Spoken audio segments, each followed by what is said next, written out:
إن الحمد لله نحمده ونستعينه ونستغفره ونعوذ بالله من شرور أنفسنا ومن سيئات أعمالنا من يهده الله فلا مضل له ومن يضلله فلا هادي له ونشهد أن لا إله إلا الله وحده لا شريك له ونشهد أن محمدا عبده ورسوله أرسله بالحق بشيرا ونذيرا والسلام والصلاة على محمد وعلى آله وأصحابه أجمعين ومن تبعهم بإحسان من الأئمة والهداة والصالحين إلى يوم القيامة.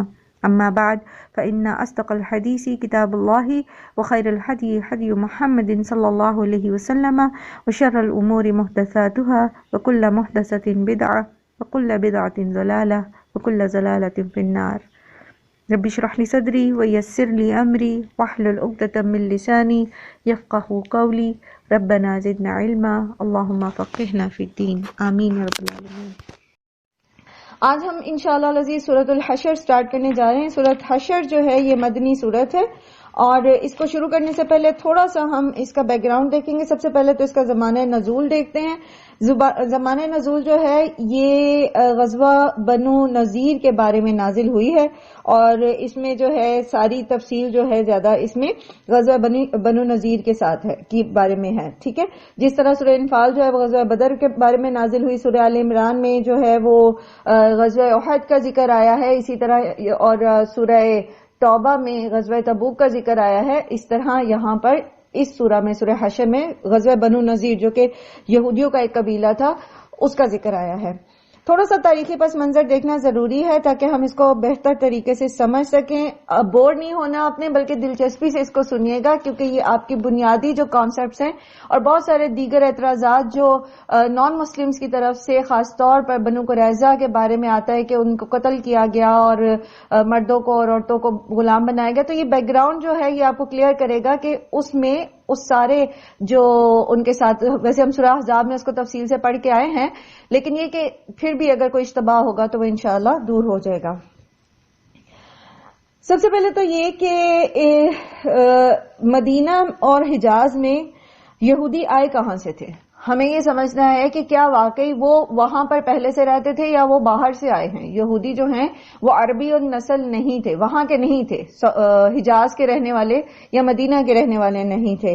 تو عربوں میں اپنی جو تاریخی روایات ہے اس میں ان کے جو بھی دعوے ہوں، لیکن حقیقتاً جو ثابت ہوتی ہے تاریخ سے بات وہ یہ ہے کہ 70 عیسوی میں جب ٹیٹس نے فلسطین میں یہودیوں کا قتل عام کیا تھا تو پھر 132 عیسوی میں انہیں بالکل وہاں سے نکال دیا تھا فلسطین سے یہودیوں کو. تو وہاں سے پھر ان کے کچھ قبیلے جو تھے وہ حجاز میں آ کر انہوں نے پناہ لی تھی، کیونکہ یہ قریباً فلسطین کے ساتھ جو ہے متصل علاقہ تھا.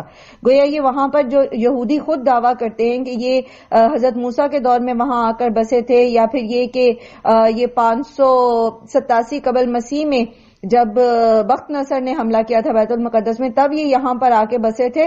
تو یہ صرف ان کے دعوے ہیں. تاریخی طور پر یہ چیز ثابت ہے کہ یہ 132 عیسوی میں یہاں پر آئے تھے. اچھا، اس کے بعد یہ کہ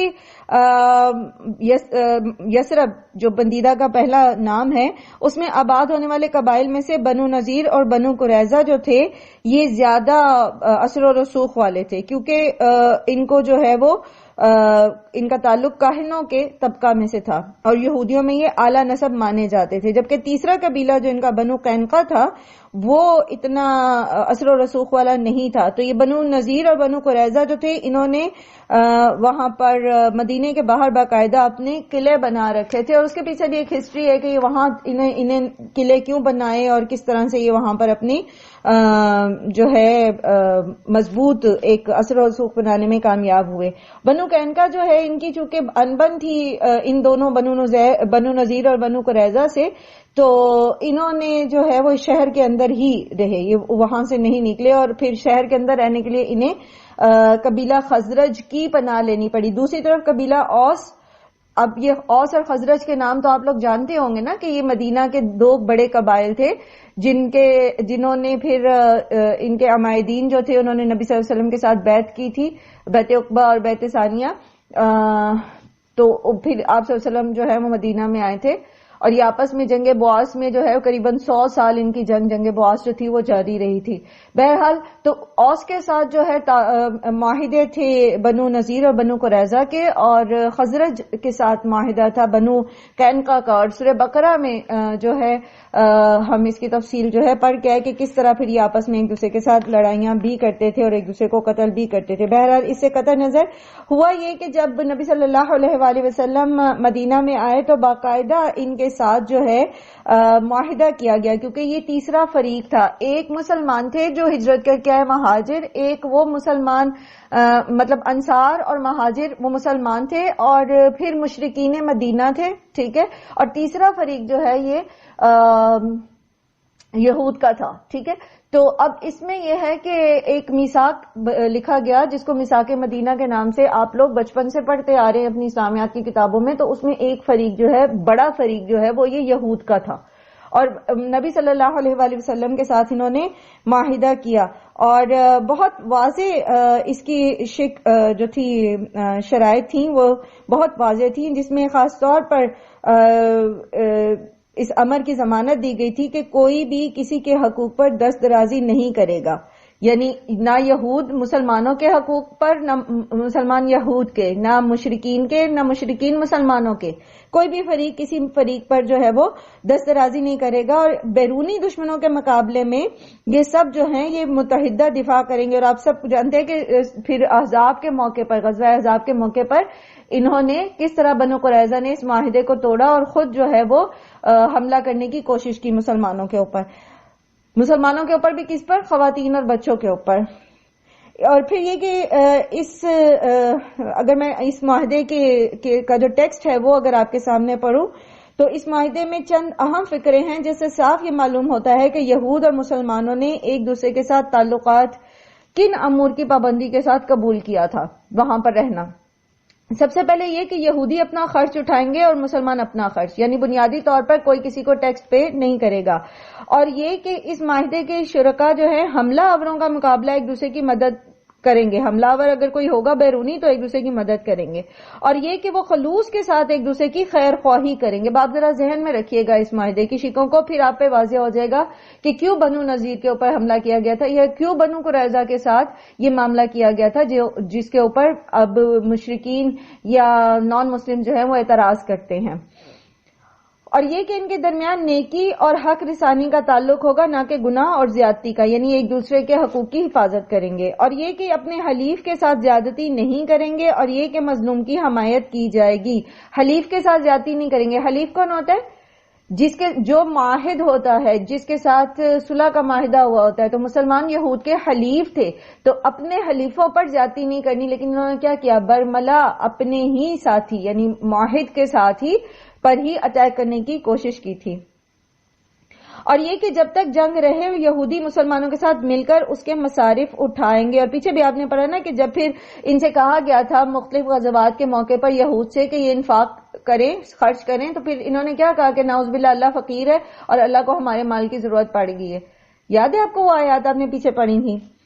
اور یہ کہ اس معاہدے کے شرکا پر یثرب میں کسی نوعیت کا فتنہ و فساد کرنا حرام ہے، یعنی مدینے کے اندر جھگڑے فساد نہیں کھڑے کیے جائیں گے.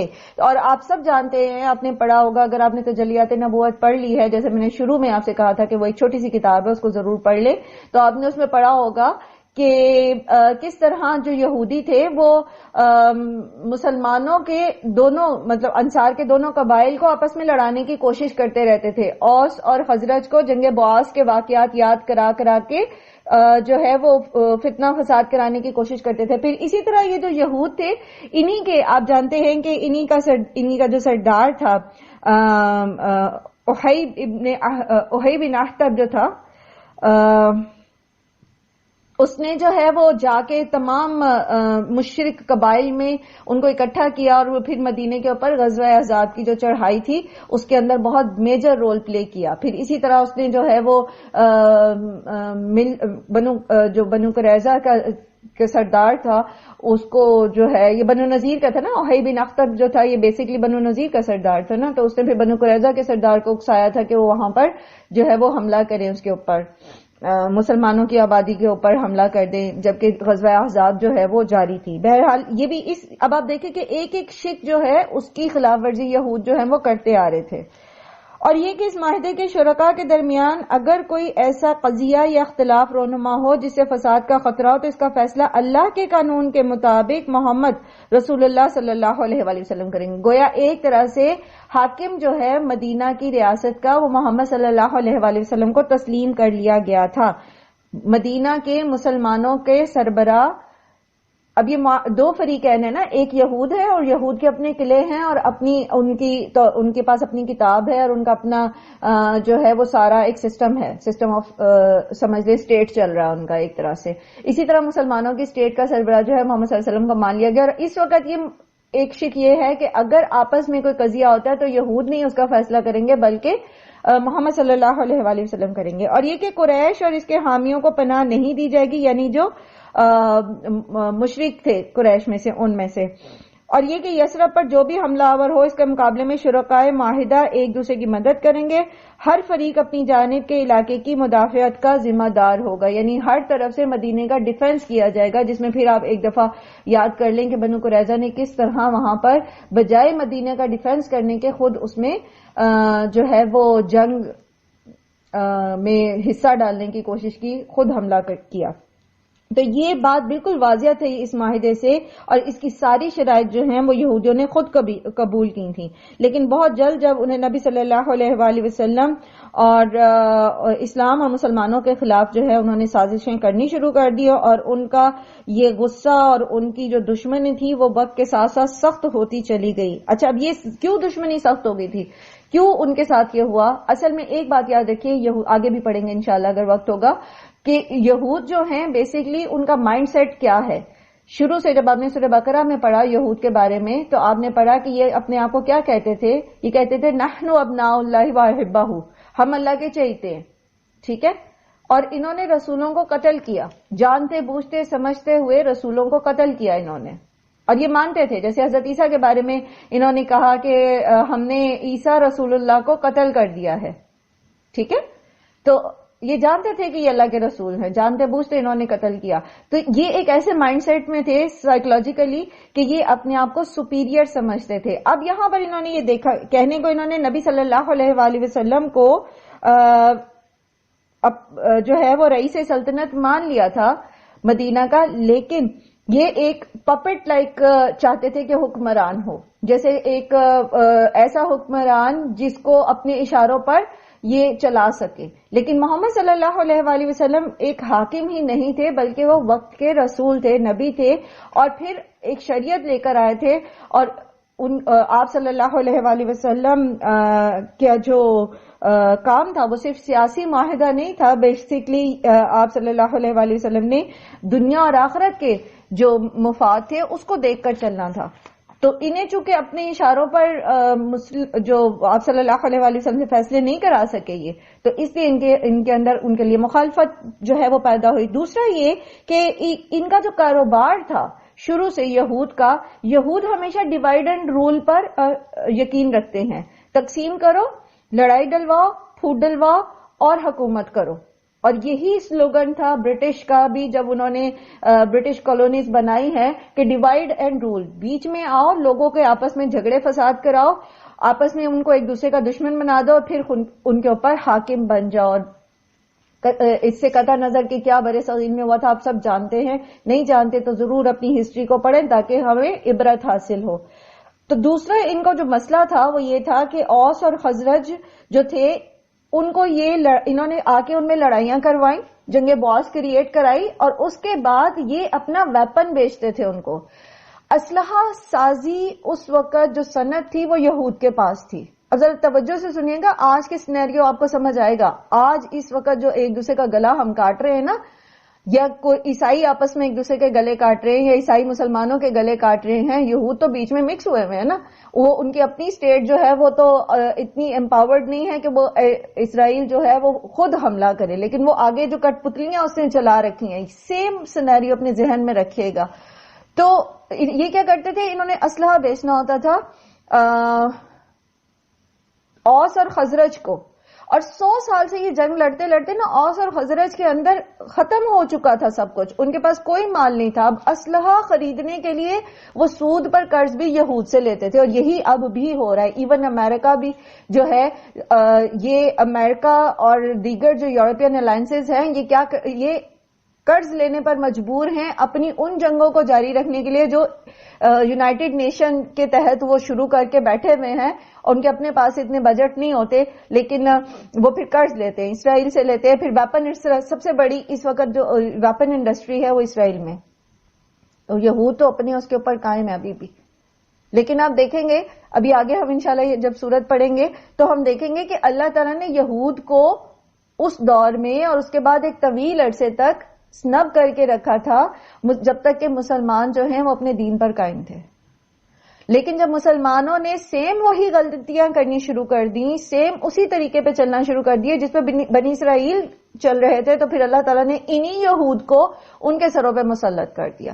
بہرحال دوسری تکلیف ان کو یہ تھی کہ ان کو مالی نقصان پہنچ رہا تھا. جب اوس اور خزرج جو تھے وہ آپس میں بھائی بھائی بن گئے تو ان کی جو اپنے مفادات تھے جو وہ ان کو آپس میں لڑا کے اپنا سروائیول چلا رہے تھے، یہود جو تھے وہ خطرے میں پڑ گیا. اور تیسری چیز یہ کہ معاشرے کے اندر جو تمدن، جو اصلاح نبی صلی اللہ علیہ وآلہ وسلم کر رہے تھے، کاروبار، لین دین، اس کے جائز اور ناجائز طریقوں کو واضح کر رہے تھے اور سود کو ختم کر رہے تھے، تو پھر اس میں ان کا جو کاروبار ہے اس میں ان کو پھر اپنی موت نظر آ رہی تھی کہ پھر ہم کیسے سروائیو کریں گے.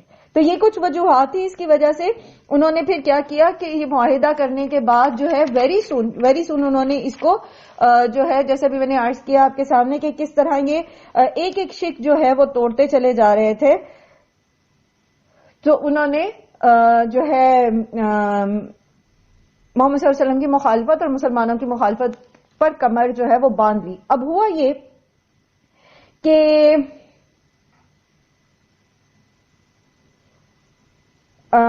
یہ جو ایک منٹ، اچھا، بنو قینقاع جو تھا یہ شہر کے اندر آباد تھا، ٹھیک ہے، اور یہ عام طور پر یہ سنار تھے، لوہار تھے، برتن بنایا کرتے تھے، اور ان کی اکثریت جو ہے مدینہ کے بازار میں جو ہے کثرت سے آنا جانا پڑتا تھا، ٹھیک ہے. اور اس میں پھر یہ ہے کہ انہوں نے سب سے پہلے جو معاہدہ مسلمانوں سے توڑا تھا وہ بنو قینقاع کا معاہدہ تھا جو ٹوٹا تھا، اور پھر ان کو جو ہے وہ مدینہ سے نکالا گیا تھا. اور آپ نے سنا ہوگا یہ واقعہ بھی کہ خزرج کا سردار جو تھا عبداللہ بن ابی، جو کہ منافق تھا، بدر کے واقعہ کے بعد سے وہ اس قدر اشتعال میں تھا کہ وہ کھلے عام بازار میں آنے جانے والے مسلمانوں کو ستانا اور خاص طور پر عورتوں کو چھیڑنا جو ہے وہ اس نے ایک وہ جو سب سے اخلاق سے گری ہوئی حرکتیں ہوتی ہیں نا. بنو اسرائیل کا بھی جو زوال تھا اس میں بھی آپ نے پڑھا تھا سورہ بقرہ میں کہ کیا تھا کہ وہ شوہر اور بیوی کے آپس میں لڑائی کرانا، عشق معشوقی کے قصے اور لیتھل قسم کی لٹریچر اور باتیں اور اس طرح کی طرف اخلاقی جسے کہتے ہیں نا خرابی کے گھڑے میں گر جانا. تو یہاں پر عبداللہ بن ابی کا نے جو انتقام ویسے برملا تو نہیں لے سکا، لیکن اس نے پھر یہ کام جو ہے وہ شروع کر دیا. اور یہاں تک نوبت آ پہنچی کہ ایک روز بازار میں ایک مسلمان عورت کو سرے عام جو ہے وہ ایک غالباً سنار کی دکان پر گئی تھی، تو اس نے اس کا کپڑا جو ہے وہ باندھ دیا زمین، اور اس کے ساتھ جس چیز پر وہ بیٹھی ہوئی تھی، اور جب وہ کھڑی ہوئی تو وہ کپڑا اس کا جو ہے وہ کھل گیا. پہلے پتہ کہ پہلے اسٹچ ڈریسز بہت کم ہوتے تھے. بہرحال اس پر سخت جھگڑا ہوا اور ہنگامے میں ایک مسلمان اور ایک یہودی جو ہے وہ قتل ہو گیا.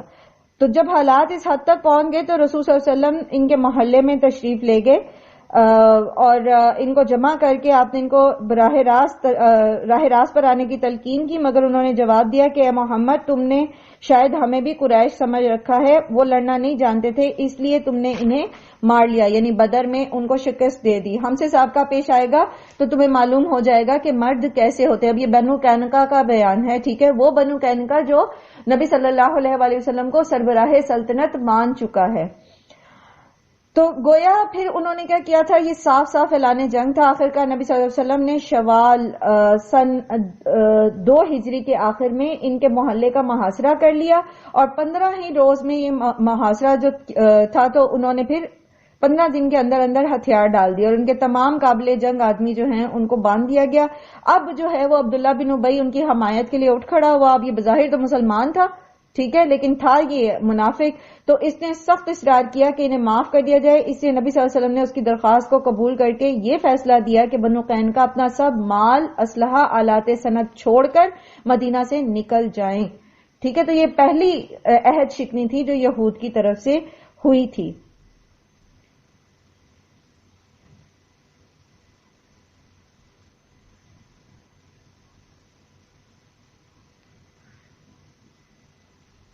اچھا، اب دوسرا واقعہ کیا ہوا کہ بدر کے، آپ کو پتا ہے بدر کے فوراً بعد جو ہے سن 3 ہجری میں قریش نے بدر کا بدلہ لینے کے لیے مدینہ پر چڑھائی کر دی، اور غزوہ احد جو ہے وہ پیش آیا. اور غزوہ احد میں آپ کو پتا ہے کہ سب سے پہلے تو عبداللہ بن ابی نے کیا کیا تھا، 300 اپنے ساتھی لے کے الگ ہو گیا تھا. تو 1000 میں سے 300 نکل گئے تو 700 رہ گئے. ٹھیک ہے، اس کے بعد پھر مسلمانوں کی اپنی غلطی تھی کہ وہ درہ چھوڑ کے نیچے اتر آئے تھے. یہ سارا سینیریو آپ کے ذہن میں ہے. اور 70 کے قریب مسلمان شہید ہوئے. اس وقت جب احد میں مسلمانوں کو نقصان پہنچا بہت زیادہ، اور مسلمان جو ہیں ایک طرح سے کمر سمجھ لیں کہ ان کی ٹوٹی ہوئی تھی، اس وقت کیا ہوا کہ بنو نذیر جو تھے انہوں نے نبی صلی اللہ علیہ وآلہ وسلم کو قتل کرنے کی باقاعدہ ایک سازش کی، جس کو اللہ سبحانہ وتعالی نے عین وقت پر ناکام کر دیا. اب یہ واقعہ کیا ہے کہ بعیر معونہ کے سانحہ یعنی سفر 4 ہجری کے بعد، اور بعیر معونہ کا واقعہ یاد ہے نا آپ کو کہ قبیلہ جو ہے انہوں نے قریباً 70 کے قریب جو ہے وہ حفاظ کو شہید کر دیا تھا. بہانے سے لے کر گئے تھے کہ ہمارے قبائل میں آ کر قرآن سکھائیں اور اسلام کی تبلیغ کریں، لیکن راستے میں ہی انہوں نے ان کو قتل کر دیا تھا. تو اس کے بعد جو ہے وہ عمرو بن امیہ زمری نے انتقامی کارروائی کے طور پر بنو عامر جنہوں نے یہ کام کیا تھا ان کے 2 آدمیوں کو قتل کر دیا جو دراصل ایک ماہد قبیلے سے تعلق رکھتے تھے. اب عمرو نے ان کو دشمن قبیلہ کے آدمی سمجھا اور اس وجہ سے ان کو قتل کر دیا، لیکن چونکہ یہ ماہد قبیلے سے تعلق رکھتے تھے وہ جو 2 آدمی تھے، ٹھیک ہے، یعنی ایک مسلمان جو تھے عمرو بن امیہ زمری، انہوں نے بعیر معونہ کے جو شہداء تھے ان کا بدلہ لینے کے لیے 2 آدمیوں کو قتل کر دیا. وہ بنو عامر سے تعلق رکھتے تھے، ان کو پتہ نہیں تھا کہ یہ ماہد قبیلہ ہے. اب جب ماہد قبیلے کا کوئی بندہ قتل کر دیا جائے تو پھر ظاہر دیت واجب آتی ہے. اب وہ دیت دینی تھی، تو اس پر نبی صلی اللہ علیہ وآلہ وسلم چند صحابہ کو لے کر بنو نذیر کی بستی میں گئے، کیونکہ بنو نذیر کے ساتھ یہ معاہدہ تھا نا کہ وہ پھر ساتھ شامل ہوں گے، مالی معاونت کریں گے جب اس طرح کا کوئی معاملہ آئے گا. یہود کے ساتھ تھا، سب قبائل کے ساتھ. تو یہاں پر نبی صلی اللہ علیہ وسلم کو صحابہ کو لے کر وہاں گئے اور ان کو جو ہے وہ خون بہا کی ادائیگی میں کچھ شرکت کرنے کی دعوت دی. تو وہاں انہوں نے کیا کیا کہ آپ صلی اللہ علیہ وآلہ وسلم کے ساتھ باتیں کرتے رہے چکنی چپڑی سی، اور اندر ہی اندر یہ سازش کی کہ ایک شخص اس مکان کی چھت پر سے جس کی دیوار سے آپ صلی اللہ علیہ وسلم نے ٹیک لگائی ہوئی تھی اس کے اوپر سے جا کر چکی کا بھاری پتھر آپ صلی اللہ علیہ وسلم پر گرا دے تاکہ جو ہے وہ آپ صلی اللہ علیہ وآلہ وسلم کو قتل کر سکے. مگر اس سے قبل کہ وہ اس پر عمل کرتے، اللہ تعالیٰ نے آپ کو بر وقت خبردار کر دیا اور آپ وہاں سے اٹھ کر چلے آئے. اب ان کے ساتھ کسی روایت کی کا جو ہے وہ پاسبلٹی ہی نہیں تھی. کیوں نہیں تھی؟ کیونکہ انہوں نے وقت کے حاکم یعنی صدر کو قتل کرنے کی سازش کی تھی. تو جو صدر کو قتل کرنے کی سازش کرے گا اس کو بخشا تو نہیں جا سکتا، وہ تو پوری اسٹیٹ کے اوپر حملہ کنسیڈر ہوتا ہے نا. اگر پریزیڈنٹ کے اوپر حملہ کیا جا رہا ہے دیٹ مینز کہ آپ اس کو بالکل اس طرح سے سمجھ لیجئے کہ 2 ممالک ہیں، ان میں سے ایک ملک میں پریزیڈنٹ کو بلایا گیا یا پریزیڈنٹ دوسرے ملک کے خود گئے اور وہاں پر سرکاری طور پر اس پریزیڈنٹ کو قتل کرنے کی کوشش کی گئی. تو اس کا مطلب کیا ہے کہ صاف صاف جو ان کے دونوں ممالک کے بیچ میں معاہدہ تھا وہ اس کو توڑنا چاہتے ہیں. ٹھیک ہے، تو اس کے اوپر پھر سرکاری طور پر لازماً اسی قسم کے رد عمل ہو سکتا ہے. آج کے دور میں شاید کوئی فوراً حملہ نہیں کرے اور کچھ اور طریقے سے اس کو کرے، لیکن اس وقت جو ہے پھر نبی صلی اللہ علیہ وآلہ وسلم نے جو ہے اس پر فوری اقدامات کیے اور فوراً جو ہے ان کو یہ الٹیمیٹم بھیج دیا کہ تم نے جو غداری کرنی چاہی تھی وہ میرے علم میں آ گئی ہے، لہٰذا 10 دن کے اندر، یہاں پر ان کو پھر 10 دن کی مہلت دی گئی کہ وہ مدینے سے نکل جائیں. اس کے بعد اگر کوئی بھی بستی تمہاری بستی میں نظر آیا کوئی شخص تو اس کی گردن مار دی جائے گی. دوسری طرف آپ کو پتا ہے کہ عبداللہ بن ابی جو منافق تھا اس کا تو کام ہی یہی تھا کہ مسلمانوں کو کسی طرح سے ختم کیا جائے، تو اس نے ان لوگوں کو پیغام بھیجا کہ میں 2000 آدمیوں کے ساتھ تمہاری مدد کروں گا. بنو نذیر کو عبداللہ بن ابی نے کیا کہا کہ میں 2000 آدمیوں کے ساتھ تمہاری مدد کروں گا، اور بنو قریظہ اور بنو غطفان بھی تمہاری مدد کو آئیں گے. ٹھیک ہے، جس میں سے بنو قریظہ یہود کا قبیلہ ہے اور بنو غطفان مشرکین کا قبیلہ ہے. تم ڈٹ جاؤ اور ہرگز اپنی جگہ نہ چھوڑو. اس جھوٹے بھروسے پر انہوں نے نبی صلی اللہ علیہ وآلہ وسلم کے الٹیمیٹم کا یہ جواب دیا کہ ہم یہاں سے نہیں نکلیں گے، آپ سے جو ہو سکتا ہے کر لیں. اس پر ربیع الاول سن 4 ہجری میں رسول صلی اللہ علیہ وآلہ وسلم نے ان کا محاصرہ کر لیا، اور صرف چند روز کے محاصرے کے بعد ہی، جس میں بعض مفسرین نے 6 دن اور بعض نے 15 دن بتایا، وہ اس شرط پر مدینہ چھوڑنے کے لیے راضی ہو گئے کہ اسلحے کے سوا جو کچھ بھی وہ اپنے اونٹوں پر لاد کر لے جا سکیں گے لے جائیں گے. اس طرح یہودیوں کے اس دوسرے شریر قبیلے سے بھی مدینے کی سرزمین خالی کرا دی گئی. ان میں سے صرف 2 آدمی مسلمان ہو کر یہاں ٹھہر گئے، باقی شام اور خیبر کی طرف نکل گئے. تو یہ جو ہے اس سورہ میں اسی ایک واقعے کو جو ہے وہ موضوع بحث بنایا گیا ہے. اب تھوڑا سا ہم اس کو آیات کی روشنی میں دیکھتے ہیں. اب یہ سارا میں نے تفصیلاً سینیریو آپ کو پہلے بتا دیا، ٹھیک ہے. اب تاریخی طور پر آیات کی وضاحت میں نہیں جاؤں گی، اس میں سے پھر ہم جو سیکھ سکتے ہیں اسی کو میں جو ہے اس کے اوپر ایمفسائز کروں گی انشاءاللہ. اعوذ باللہ من الشیطان الرجیم، بسم اللہ الرحمن الرحیم. سبح للہ ما فی السماوات وما فی الارض وهو العزیز الحکیم. اللہ ہی کی تسبیح کی ہے ہر اس چیز نے جو آسمان اور زمین میں ہے، اور وہی غالب اور حکمت والا ہے. تو سب سے پہلے تو بات یہ کہ جو کچھ زمین اور آسمان میں ہے وہ سب اللہ سبحانہ و تعالیٰ کا فرما بردار ہے. اور یہاں پر بات ہو رہی ہے یہود کی، ٹھیک ہے. اللہ کی تسبیح بیان کرنے کے بارے کا مطلب کیا ہے کہ اللہ کے فرما بردار ہیں، اللہ سبحانہ تعالیٰ کی معرفت رکھتے ہیں، اور اللہ سبحانہ تعالیٰ کی تسبیح اور تحمید بیان کرتے ہیں، اور آل دا ٹائم وہ اپنے رب کے سامنے سرنگوں ہیں. تو جہاں پوری کائنات جو کچھ زمین اور آسمان میں ہے وہ اللہ کی فرما بردار ہے. تو یہ جو ایک مٹھی بھر ایک حقیر سی مخلوق ہے یہود کی، تو ان کی کیسے جرت ہوتی ہے کہ وہ اللہ سبحانہ و تعالیٰ کے سامنے جو ہے وہ سر اٹھائے. انشاءاللہ اگر آج نہیں تو نیکسٹ کلاس میں ہم دیکھیں گے کہ کس طرح ان کے جو اسکرپچرز ہیں اس کے اندر یہ اللہ سبحانہ و تعالیٰ کے بارے میں کس قسم کے عقائد رکھتے ہیں. بہرحال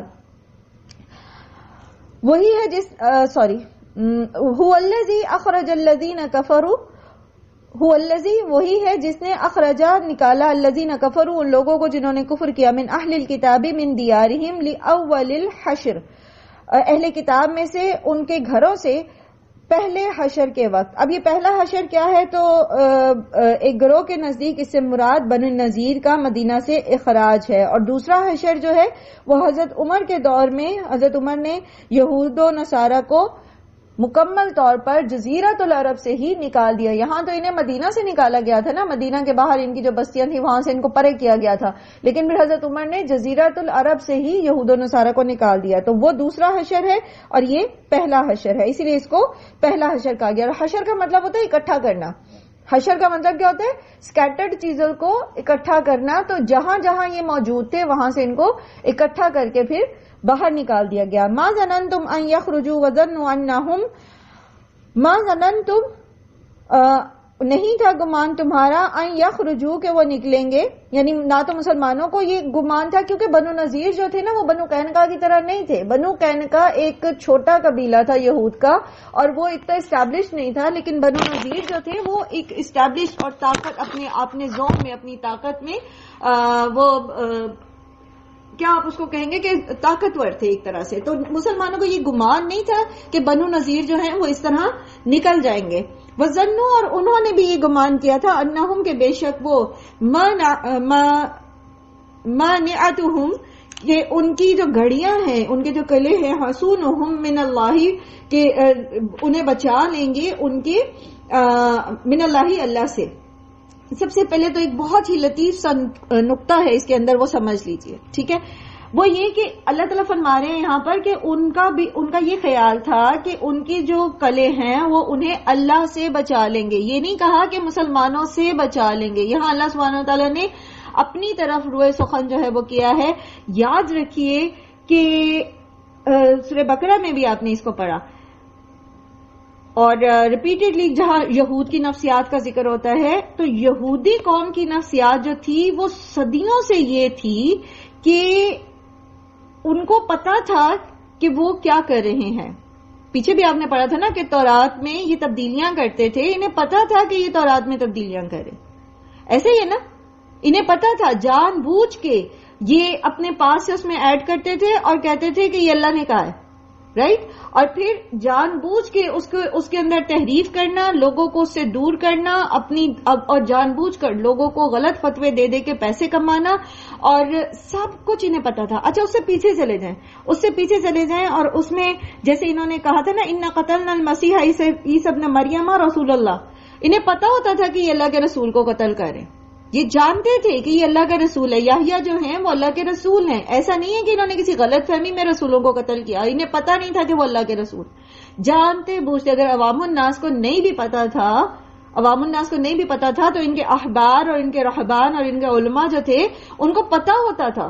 ان کو یہ بھی پتا تھا کہ محمد صلی اللہ علیہ وآلہ وسلم اللہ کے سچے رسول ہیں. ٹھیک ہے؟ تو جانتے بوجھتے یہ ڈائریکٹ اللہ تعالیٰ سے مقابلہ کرنے کے لیے تیار رہتے تھے. سمجھ رہے ہیں ان کی نفسیات؟ ان کو پتا ہوتا تھا کہ یہ کیا کرے. جب انسان کو یہ پتا ہے کہ یہ اللہ کا حکم ہے اور وہ جان بوجھ کر اللہ کے حکم کو توڑتا ہے، جان بوجھ کر اس کے الٹ جاتا ہے، جان بوجھ کر اس کے خلاف جاتا ہے، اس کا مطلب کیا ہے کہ وہ ڈائریکٹ اللہ تعالی سے لڑائی کرنا چاہتا ہے. اب بیچ میں سے چھوڑ دیں، آپ مولوی حضرات کو نکال دیں، آپ علماء کو نکال دیں، آپ بیچ میں سے ایون آپ کتاب اللہ اور اللہ کے رسول صلی اللہ علیہ وآلہ وسلم کو بھی بے شک تھوڑا سا کر کے، تو آپ یہ دیکھیے کہ ڈائریکٹ انسان کو جب یہ پتا ہے کہ وہ اللہ کے حکم کی نافرمانی کر رہا ہے، ٹھیک ہے، تو اس کا مطلب کیا ہے کہ جانتے بوجھتے وہ خود اللہ تعالیٰ کے مقابل آ کے کھڑا ہو گیا. اسی لیے تو اللہ تعالیٰ نے فرمایا کہ سب سے جو برا جس کی عبادت کی گئی ہے، سب سے زیادہ بری چیز کیا ہے جس کو سجدہ کرتا ہے انسان، اس کی خواہش نفس ہوتی ہے، کیونکہ انسان اپنے آپ کو اللہ کے برابر کھڑا کر دیتا ہے، نعوذ باللہ. تو یہود جو تھے وہ جانتے بوجھتے اس چیز کو کہ وہ جو کر رہے ہیں وہ صریحاً اللہ کی نافرمانی ہے، اللہ تعالیٰ کے احکامات کے خلاف ہے. صریحاً انہیں پتا ہوتا تھا کہ یہ اللہ نے نہیں کہا اور وہ کہتے تھے یہ اللہ نے کہا. ٹھیک ہے؟ تو اسی لیے اللہ سبحانہ و تعالیٰ نے یہاں پر یہ نہیں کہا کہ وہ مسلمانوں سے بچ جائیں گے. ان کا گمان یہ تھا کہ وہ مسلمانوں سے بچ جائیں گے، یا ان کا گمان یہ تھا کہ وہ محمد صلی اللہ علیہ وسلم سے بچ جائیں گے. اللہ تعالیٰ فرما رہے ہیں ان کا گمان یہ تھا کہ یہ جو قلعے ہیں، جو گھڑیاں ہیں، یہ جو ہماری پروٹیکٹیو ہم نے بنا رکھی ہیں دیواریں، قلعے، یہ ہمیں اللہ سے بچا لیں گے. سمجھ رہے ہیں کانسیپٹ کو؟ سمجھ رہے ہیں آپ کہ کیا مقصد تھا یہ کہنے کا، اللہ سبحانہ و تعالیٰ کے یہ فرمانے کا کیا مقصد ہے کہ یہ ڈائریکٹ اس چیز کو، کہ ان کا خیال تھا کہ یہ ان کی جو قلعے ہیں ان کو اللہ سے بچا لیں گے. حالانکہ حملہ تو مسلمانوں نے کیا تھا نا، محاصرہ تو مسلمانوں نے کیا تھا، محاصرہ تو محمد صلی اللہ علیہ وآلہ وسلم کی لیڈرشپ میں مدینہ کی ریاست نے ان کا کیا ہوا تھا. لیکن یہاں اللہ تعالیٰ فریق اپنے آپ کو بنا رہے ہیں کہ وہ اللہ تعالیٰ سے سمجھتے تھے. سمپل دیکھیں، اللہ تعالیٰ کہتے ہیں نا، قرآن کریم میں فرماتے ہیں کہ سود نہیں کھانا، ٹھیک ہے، اور پھر جب انسان سود کھاتا ہے تو پھر اللہ تعالیٰ کیا کہتے ہیں کہ یہ تمہاری اللہ سے جنگ ہے، رائٹ؟ تو جیسا اکثر میں آپ لوگوں کے سامنے عرض کرتی ہوں، معاملہ چاہے آپ کا ماں بیٹی کا ہے، معاملہ چاہے شوہر بیوی کا ہے، معاملہ چاہے استاد شاگرد کا ہے، معاملہ چاہے دکاندار اور گاہک کا ہے، معاملہ چاہے حاکم وقت اور عوام کا ہے، اصل معاملہ بندے کا اور اللہ کا ہوتا ہے. یہ تو سارے ہمارے امتحان ہیں، یہ میرا آپ کے ساتھ معاملہ نہیں ہے. یہ میرا اپنی گھر میں دیگر افراد کے ساتھ معاملہ نہیں ہے. جہاں بھی جس جگہ پر بھی میں کوئی کام کر رہی ہوں اصل معاملہ میرا اور اللہ کا ہے. میں اللہ کے سامنے جواب دی ہوں. میں یا تو اللہ کی فرما برداری کر رہی ہوں یا میں اللہ کی نافرمانی کر رہی ہوں. ٹھیک ہے. رسول بھی تو اللہ ہی کے میسنجر ہے نا. اللہ سبحانہ و تعالیٰ ہی کے پیغام کو لے کر آئے نا. انہوں نے بھی تو اللہ ہی کی فرما برداری بندے کو سکھائی ہے نا. وہ تو اللہ کے پیغمبر ہیں. تو ہم نے رسولوں ہی کی بات کو جھٹلایا. اس کا مطلب کیا ہے کہ رسول کی, اسی لیے تو کہا اللہ سبحانہ تعالیٰ نے قرآن کریم میں آتا ہے نا کہ اللہ کی اطیعوا اللہ و اطیعوا الرسول. اور کیا ہے اللہ کے رسول صلی اللہ علیہ وسلم نے فرمایا جس نے میری اطاعت کی اس نے اللہ کی اطاعت کی, جس نے میری نافرمانی کی اس نے اللہ کی نافرمانی کی. تو فریق اصل میں بندہ اور اللہ ہوتے ہیں. ٹھیک ہے, سمجھ رہے ہیں بات کو. تو یہاں پر اسی لیے اللہ سبحانہ و تعالیٰ نے روئے سخن جو ہے اس میں فریق ایک طرف یہود اور ایک طرف اللہ سبحانہ تعالیٰ ہے. اس کی بہت ساری تفصیل ہے لیکن وقت کی کمی کے باعث میں پھر اس تفصیل میں نہیں جاتی. پھر انشاءاللہ کسی وقت جو ہے یہود کے عقائد اور دیگر چیزوں کی طرف لے کے جائیں گے انشاءاللہ. تو اللہ تعالیٰ فرماتے ہیں فَأَتَاهُمُ اللَّهُ مِنْ حَيْثُ لَمْ يَحْتَسِبُوا, مگر اللہ ایسے رخ سے ان پر آیا جدھر سے ان کا خیال بھی نہ تھا. وَقَذَفَ فِي قُلُوبِهِمُ الرُّعْبَ, اور ڈال دیا اللہ تعالیٰ نے ان کے دلوں میں رعب. یخربون بیوتہم بأیدیہم وأیدی المؤمنین, وہ برباد کر رہے تھے اپنے گھر اپنے ہاتھوں سے اور مسلمانوں کے ہاتھوں کے ذریعے. فاعتبروا یا اولی الابصار, تو اے دیدہ بینا رکھنے والو اس سے عبرت حاصل کرو. اللہ وہاں سے ان پر آیا جہاں سے ان کا گمان بھی نہیں تھا. یہاں بھی آپ دیکھیے اب اصل مقابلہ کس کا تھا؟ مسلمان تو محاصرہ کر کے بیٹھے تھے نا, اور اللہ تعالیٰ صاف بتا رہے ہیں کہ مسلمانوں کے بھی یہ وہم و گمان میں نہیں تھا کہ یہ ہتھیار ڈال دیں گے. مسلمان تو جنگ کرنے گئے تھے ان کے ساتھ, لیکن اللہ تعالیٰ وہاں سے اللہ تعالیٰ نے آیا ان پر کہ ان کا گمان بھی نہیں تھا. کیونکہ دل کس کے ہاتھ میں ہے؟ اللہ کے ہاتھ میں نا. جب انہوں نے نافرمانی کا راستہ چنا, جب انہوں نے اللہ کے ساتھ جنگ کا راستہ چنا, تو پھر کیا ہوا؟ اللہ نے ان کو ڈرا دیا, ان کے دلوں میں خوف بٹھا دیا. نہ جنگ کرنے کا موقع آیا نہ کچھ اور ہوا. معاہدہ ہو گیا, انہوں نے خود ہی سرنڈر کر دیا, خود ہی ڈر گئے کہ یہ مسلمان ہمیں تباہ کر دیں گے, قتل کر دیں گے, یہ ہو جائے گا وہ ہو جائے گا. سرنڈر کر دیا, خود ہی سرنڈر کر دیا. اور معاہدہ کیا کیا نبی صلی اللہ علیہ وآلہ وسلم سے کہ اسلحے کے علاوہ جو کچھ ہم جتنا اپنے خچر اونٹ پر لاد سکیں گے اتنا ہمیں اجازت دی جائے, ہم لاد دیں اور ہم یہاں سے نکل جائیں. ٹھیک ہے, اب سمجھ آتی ہے آپ کو کہ اللہ سبحانہ و تعالی کی معرفت کتنی ضروری ہے. صرف آمنت باللہ کہہ دینا کافی نہیں ہوتا. یہ جاننا, یہ سمجھنا کہ اللہ ہے, اللہ سبحانہ و تعالی کی صفات کیا ہیں, اللہ سبحانہ و تعالی کی قدرت کیا ہے. جو مرضی کر لیں آپ, جیسا مرضی اللہ کی نافرمانی کر لیں, کیا خیال ہے کیا اللہ پکڑ نہیں سکتا؟ کہ اللہ کی پکڑ نہیں آئے گی؟ اور وہاں سے آئے گی جہاں سے گمان بھی نہیں ہوگا. خود انسان کے اپنے اندر سے. یہاں پر کیسے پکڑا اللہ نے ان کو؟ ان کے اپنے اندر سے ہی, ان کے اپنے دلوں میں خوف ڈال دیا. ہے کسی کا اختیار؟ ایموشنز پر کسی کا اختیار ہے اس طرح کے؟ جب سارا کا سارا قبیلہ خوف زدہ ہو گیا, خوف کی ایک لہر دوڑ گئی ان کے اندر, ان کے سردار, ان کے مردوں کے اندر, کس نے لڑنا تھا جا کے؟ تو ہوا یہ کہ پھر انہوں نے معاہدہ کیا اور آپ صلی اللہ علیہ وسلم نے ان کو اجازت دے دی. اب یہ اپنے ہاتھوں سے, جیسے اللہ تعالیٰ یہاں فرما رہے ہیں نا کہ یخربون بیوتہم بایدیہم وایدی المؤمنین, اب ہوا یہ کہ اپنے ہاتھوں سے, وہ جو پیار سے, محبت سے, چاہت سے, آپ میں سے ہر کوئی ریلیٹ کر سکتا ہے جس نے گھر بنایا ہو, محنت سے گھر بنایا ہو اپنا, چھوٹا سا یا بڑا جیسا بھی, یا اس کو سجایا ہو, تو کتنی محبت ہوتی ہے گھروں سے لوگوں کو. تو اپنے ہاتھوں سے وہ چکاٹھے اکھیڑی, وہ سارا کچھ برباد کیا, توڑ پھوڑ دیا کہ مسلمانوں کے کام نہ آئے, اور جو ہم اٹھا سکے وہ اٹھا کے لے جائے. یہ آسان تو نہیں تھا, یہ ایک عبرت, ایک تکلیف دہ چیز تھی ان کے لیے. تو اللہ تعالیٰ فرماتے ہیں, اور پھر جو باقی رہ گیا ظاہر ہے وہ مسلمانوں نے اکٹھا کر لیا. اللہ تعالیٰ فرماتے فاعتبروا یا اولی الابصار.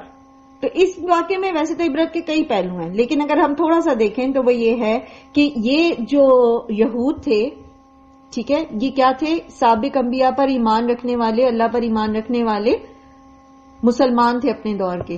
تو یہ اپنے دور کے مسلمان تھے, لیکن جب انہوں نے دین اور اخلاق کو اللہ کی رضا کو پس پشت ڈال دیا صرف اپنے دنیاوی مفاد کی خاطر، تو پھر ان کا حشر کیا ہوا؟ عبرت نگاہ ہو تو اللہ تعالیٰ نے یہ قصے اور یہ ہسٹری یہ اسی لیے محفوظ کر دی قرآن میں. ٹھیک ہے، اب میں سے بہت سارے لوگ ہسٹری نہیں پڑھتے، بہت سارے لوگوں نے تاریخ نہیں پڑھی، قرآن تو سب پڑھتے ہیں نا، قرآن تو سب پڑھتے ہیں. تو کیا وقت کے مسلمانوں نے قرآن نہیں پڑھے؟ کتنے حفاظ ہیں، کتنے علماء ہیں، کتنے لوگ ہیں جو قرآن پڑھتے ہیں، بار بار پڑھتے ہیں، حفظ کرتے ہیں، اس کے دروس دیتے ہیں. کسی کو یہ عبرت حاصل نہیں ہوئی کہ اگر ہم اللہ کی مخالفت کریں گے، اگر ہم اپنے ملک میں وہ شریعت نافذ نہیں کریں گے، اگر ہم سودی کاروبار کریں گے، اگر ہم وراثت کے قوانین، زکوٰۃ کو نہیں نافذ کریں گے، صدقات کا نظام درست نہیں کریں گے، بیت المال کا نظام درست نہیں کریں گے، انصاف، عدل و انصاف کے پیمانے درست نہیں کریں گے، ہم اللہ کے ساتھ جنگ کر رہے ہیں، پھر کیوں کر آپ کو فتح ملے گی بھائی؟ کیوں کر مسلمانوں کا بول بالا ہوگا دنیا میں؟ لیکن بات وہ یہ نا، عبرت نگاہ رکھنے والوں کے لیے اس میں عبرت ہے. ہم نے تو آنکھوں کے اوپر یورپ کا چشمہ پہن رکھا ہے. اور یاد رکھیے، یہ جو غلامی مسلمان کر رہے ہیں نا، یہ اپنی چوائس کے ساتھ کر رہے ہیں، اپنی چوائس کے ساتھ. دنیا میں اللہ تعالیٰ نے اسلام کو مضبوط کیا، ہر نبی کے دور میں، آپ پیچھے امتوں کے قصے پڑھ کے آئے، لیکن پھر گریجولی جب ان کے اندر خرابیاں آتی گئیں تو اللہ تعالیٰ کا دین کسی ایک قوم کا محتاج نہیں ہے. تو یہی جو دنیا کی طلب ہے، یہ عربوں میں آ گئی تھی. جب عربوں نے صحیح دین کو لے کر رکھا تو دنیا پر چھائے، لیکن جب انہوں نے دنیا پرستی شروع کر دی، اللہ کی رضا کو پسے پش ڈال دیا، کتاب اللہ کو پیٹھ پیچھے پھینک دیا، تو پھر کیا ہوا؟ اللہ تعالیٰ نے تاتاریوں میں ہی جو ہے وہ تاتاریوں میں سے مسلمان ہوئے، اور پھر وہی تاتاری جو ہیں وہ آگے اسلام کا جھنڈا لے کے گئے. آپ تو پڑھتے نا جی، مسلمانوں نے اتنے 1000 سال تک، 100 سال تک جو ہے وہ حکومت کی ہے، تو وہ مسلمان بیچ میں سے انہی دشمنوں میں سے تاتاریوں نے حملہ کیا تھا نا. عباسیوں کی حکومت کو تاتاریوں نے ختم کیا تھا. آپ سب نے چنگیز خان اور ہلاکو خان کے قصے پڑھے، انہی کی نسل میں سے جو ہے وہ مسلمان ہوا تھا پھر اگلا جو ان کا بادشاہ تھا، اور اس نے پھر جھنڈے گاڑے تھے اسلام کے. انہی تاتاریوں میں سے ترک نکلے، انہی تاتاریوں میں سے جو مغلول تھے، جن میں سے مغل نکلے تھے. لیکن جب انہوں نے نہیں اس کو سنبھالا دین کو، تو جتنی مرضی بڑے بڑی ان کی امپائر تھیں، بڑے صغیر میں چھوٹی امپائر تو نہیں تھی. مغلوں نے کتنے سال تک، میرا خیال ہے 200 سال یا اس سے بھی زیادہ عرصے تک جو ہے یہ حکومت کی ہے برے صغیر پر. لیکن جب وہ عیاشیوں میں پڑ گئے، جب انہوں نے دین کو چھوڑ دیا، جب انہوں نے اسلام کو چھوڑ دیا، تو اللہ نے ان کے اوپر انگریز نافذ کر دیے لا کے. ہم دیکھیں تو صحیح کہ ہم بائی چوائس رسوائی ہم نے خود خریدی ہے. اللہ تعالیٰ ظلم نہیں کرتے. تاریخ ہمارے سامنے ہے. یہ کوئی مافوق الفطرت واقعہ تو نہیں ہے کہ انسان کے کہ یہ کیسے ہو گیا تھا. یہ تو بہت ریسنٹ ہسٹری ہے، ایسی تاریخ جو لکھی جا چکی ہے، جو محفوظ ہے، اور پھر قرآن کے اندر موجود ہے، جس میں کوئی شک نہیں، جس کا ایک ایک لفظ جو ہے وہ محفوظ ہے. اللہ سبحانہ و تعالیٰ نے خود اس کی حفاظت کی ذمہ داری لی ہے. لیکن مسئلہ یہ ہے نا کہ ہم سیکھنا نہیں چاہتے. اچھا چلیں چھوڑ دیا، آپ سب خواتین ہیں، سب کے دل میں یہ خیال پیدا ہو سکتا ہے کہ بھی ہم کیا کر سکتے ہیں، ہم تو خواتین ہیں، ہم تو گھریلو خواتین ہیں، ہمارا تو شاید یہ سورہ حشر کے اس سارے کانٹیکس کے ساتھ کوئی تعلق بھی نہیں ہے. اپنے لیول پر آ جائیے، کیونکہ اللہ سبحانہ تعالیٰ فرما رہے ہیں نا فَاعْتَبِرُوا يَا أُولِي الْأَبْصَارِ. ٹھیک ہے، زندگی کے جس معاملے میں ہم اللہ کی مخالفت کریں گے، اللہ کی کتاب کو پسے پشت پھینک دیں گے، یہ جو ہم نے وہ ایک بنا رکھا نا کہ پیٹ نہ ہو قرآن کی طرف، اور اس پہ بڑے فساد کرتے ہیں ہم، بڑی بڑی باتیں لوگوں کو کہہ جاتے ہیں، جو اگر کلاس روم میں آگے پیچھے قرآن کھول کے بیٹھے ہوں تو جی یہ بڑی قرآن کی بے حرمتی کر رہے ہیں، اور یہ تو ایسے ہیں، اور یہ تو ویسے، بہت ساری باتیں آپ نے بھی سنی ہوں گی. یہ اصل میں قرآن کی طرف پیٹ کرنا کا مطلب یہ نہیں ہے کہ آپ ایک دوسرے کے پیچھے قرآن لے کے بیٹھ نہیں سکتے. کتاب اللہ کو پسے پشت ڈالنا، پیٹھ پیچھے کرنے کا مطلب یہ ہے کہ اس کے احکامات کی پرواہ نہ کرنا. پیچھے سورہ بقرہ میں ہم نے اس کو تفصیل سے پڑھا تھا. کہ وہ جو کرتے تھے یہود، ایسے کتاب اللہ پیچھے پھینک دیتے تھے اپنی پیٹھوں کے جیسے انہیں پتہ ہی نہیں. اور پیٹھ پیچھے جو چیز رکھی جاتی ہے وہ کیوں رکھی جاتی ہے؟ جس کی پرواہ کوئی نہ ہو. جس چیز کی پرواہ ہوتی ہے نا اس کو ہم اپنی آنکھوں کے سامنے رکھتے ہیں.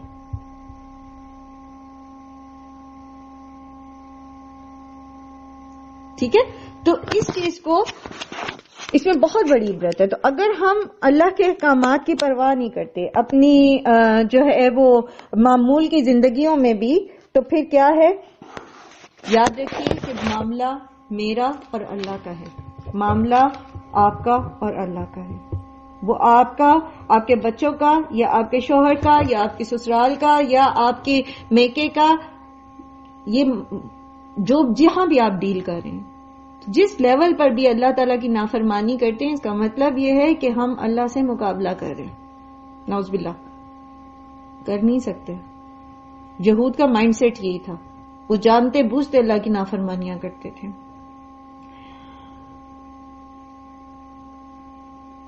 وَلَوْلَا أَن كَتَبَ اللَّهُ عَلَيْهِمُ الْجَلَاءَ لَعَذَّبَهُمْ فِي الدُّنْيَا وَلَهُمْ فِي الْآخِرَةِ عَذَابُ النَّارِ. اور اگر اللہ تعالیٰ نے ان کے لیے جلا وطنی لکھ نہ دی ہوتی تو دنیا ہی میں انہیں عذاب دے دیتا. یعنی دنیا میں جیسے پچھلی اقوام کو صفحہ ہستی سے مٹایا، ان کو بھی مٹا دیتا، لیکن اللہ تعالیٰ نے ان کے لیے جلا وطنی لکھی تھی.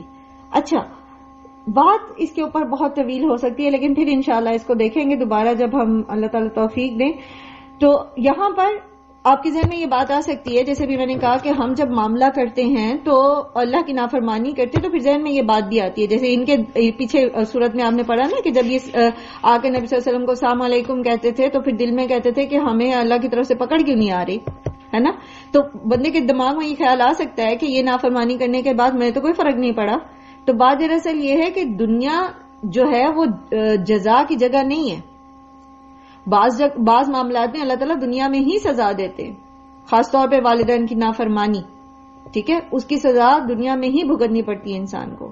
لیکن یہ دنیا جو ہے یہ دار جزا نہیں ہے، یہ دنیا دار امتحان ہے. اصل جزا، اصل سزا اور اصل جزا جو ہے وہ آخرت میں ملے گی. تو یہاں چونکہ اللہ تعالیٰ نے پہلے ہی ان کے لیے یہ فیصلہ کیا ہوا تھا کہ ان کی جلا وطن کرایا جائے گا، ان کو قتل نہیں کرنا یا ان کو صفحہ ہستی سے نہیں مٹانا، بلکہ یہ آخرت میں اس سارے کا عذاب بھگتیں گے. ذَلِكَ بِأَنَّهُمْ شَاقُّوا اللَّهَ وَرَسُولَهُ وَمَن يُشَاقِقِ اللَّهَ فَإِنَّ اللَّهَ شَدِيدُ الْعِقَابِ. ان کے ساتھ یہ سب کچھ کیوں ہوا؟ کیونکہ انہوں نے اللہ اور اس کے رسول کا مقابلہ کیا، اور جو بھی اللہ اور اس کے رسول کا مقابلہ کرے گا اس کے لیے شدید سخت سزا ہے. ما قطعتم من لینة او ترکتموها قائمة على اصولها فبإذن الله وليخزي الفاسقین. اور تم لوگوں نے کھجوروں کے جو درخت کاٹے یا جن کو اپنی جڑوں پر رہنے دیا، وہ سب اللہ کے اذن سے تھا تاکہ وہ فاسقوں کو ذلیل و خوار کرے. ہوا یہ کہ کچھ کھجوروں کے درخت جو ہیں وہ ان کے اوپر نظر رکھنے میں حائل ہو رہے تھے، تو اللہ کے رسول نے وہ کٹوا دیے صلی اللہ علیہ وآلہ وسلم. تو یہود جو تھے انہوں نے یہ پروپیگنڈا کیا کہ دیکھیں جی یہ تو فساد سے روکنے کے کلمہ بلند کرتے ہیں محمد صلی اللہ علیہ وسلم، اور یہاں دیکھیں یہ فساد فی الارض کر رہے ہیں. تو مسلمانوں کے دل میں جو بے چینی پیدا ہوئی کہ کہیں ہم نے فساد فی الارض تو نہیں کیا درختوں کو کاٹ کے، کیونکہ عام طور پر درختوں کو نہیں کاٹا جاتا حکم، بلکہ یہ ہے کہ جنگ میں بھی درختوں کو کاٹا نہ جائے، نہ جانوروں کو مارا جائے نہ درختوں کو کاٹا جائے. تو یہاں پر مسلمانوں کے دل میں جو بے چینی پیدا ہوئی تھی تو ان کو تسلی دی گئی کہ جو بھی کچھ کیا گیا ہے وہ اس میں اللہ کا اذن شامل تھا. اور اس سے آگے جو ہے وہ مال فہ کے احکامات آ رہے ہیں انشاءاللہ العزیز. منڈے کو جو ہے وہ ہم انشاءاللہ اس کو پڑھیں گے. یہاں پر ہمارا آج کا یہ لیسن جو ہے وہ کمپلیٹ ہوتا ہے. وآخر الدعوانا الحمدللہ رب العالمین.